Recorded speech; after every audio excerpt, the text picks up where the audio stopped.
Déterminer une quantité de matière. Envisageons tout d'abord le cas d'un solide.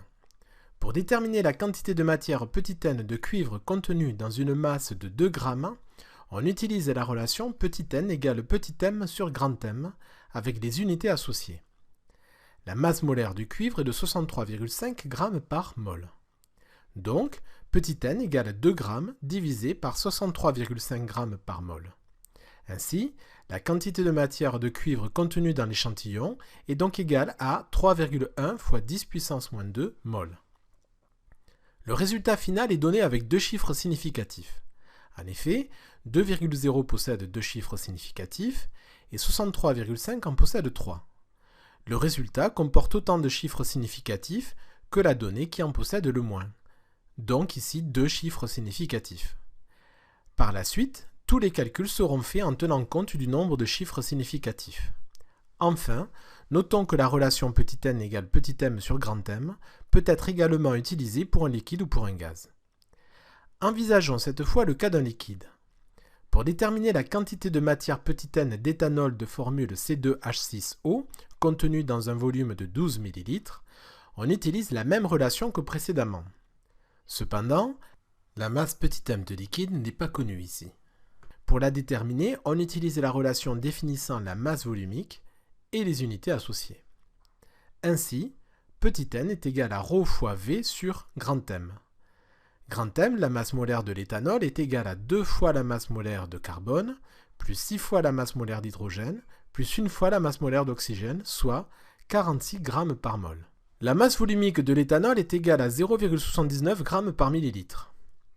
En remplaçant par les valeurs, on obtient petit n égal à 2,1 fois 10 puissance moins 1 mol. On remarquera qu'il est possible de retrouver l'unité finale facilement. En effet, les grammes se simplifient, de même les millilitres et les millilitres moins 1. Il reste donc au dénominateur mol moins 1, ce qui revient à écrire mol au numérateur comme seule unité. Envisageons désormais le cas d'un gaz. Pour déterminer la quantité de matière petit n de méthane contenue dans un volume de 0,50 litres, il faut utiliser la relation petit n égale V sur Vm et les unités associées. Le volume molaire Vm, valable pour tous les gaz, est égal à 24 litres par mol dans les conditions habituelles de température et de pression. En remplaçant par les valeurs, on obtient petit n égal à 2,1 fois 10 puissance moins 2 mol. Pour terminer, envisageons le cas d'un soluté. Pour déterminer la quantité de matière petit n de glucose contenue dans un volume de 200 ml d'une solution de concentration en quantité de matière C égale à 4 fois 10 puissance moins 1 mol par litre en glucose, on utilise la relation grand C égale petit n sur V solution et les unités associées. Ainsi, petit n est égal à C fois V solution. En remplaçant par les valeurs, on obtient la quantité de matière de soluté contenue dans la solution, soit 8 fois 10 puissance moins 2 mol. Si l'énoncé donne la concentration en masse T et non la concentration en quantité de matière C de soluté, on utilisera en plus la relation suivante. Retenons donc que les relations utilisées pour déterminer une quantité de matière sont petit n égale petit m sur grand M, valable pour les solides, liquides et gaz, petit n égale ρ fois V sur M, que l'on peut utiliser pour les liquides, petit n égale V sur Vm, que l'on peut utiliser pour les gaz, et enfin, petit n égale C fois V solution, où T égale C fois M, uniquement valable pour les solutés. Réalisons maintenant un petit test de 3 questions. Mettez sur pause lorsque le symbole suivant s'affiche pour prendre le temps de répondre. Question 1. Choisir la bonne réponse. La quantité de matière contenue dans une masse de 28 g de fer de masse molaire 56 g par mol est A 2 mol, B 0,5 mol, C 1,5 mol. Petit n égale petit m sur grand M, donc petit n égale 28 g sur 56 g par mol, soit 0,50 mol. La réponse B est donc correcte. Question 2.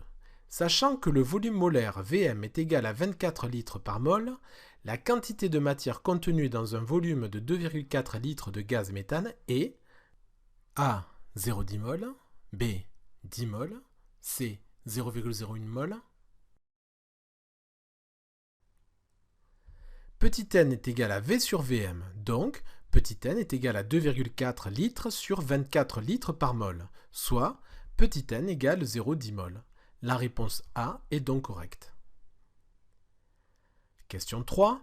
La quantité de matière d'acide éthanoïque contenue dans un volume de 1,5 litre d'une solution de concentration C égale à 2 mol par litre en acide éthanoïque est A. 0,75 mol, B.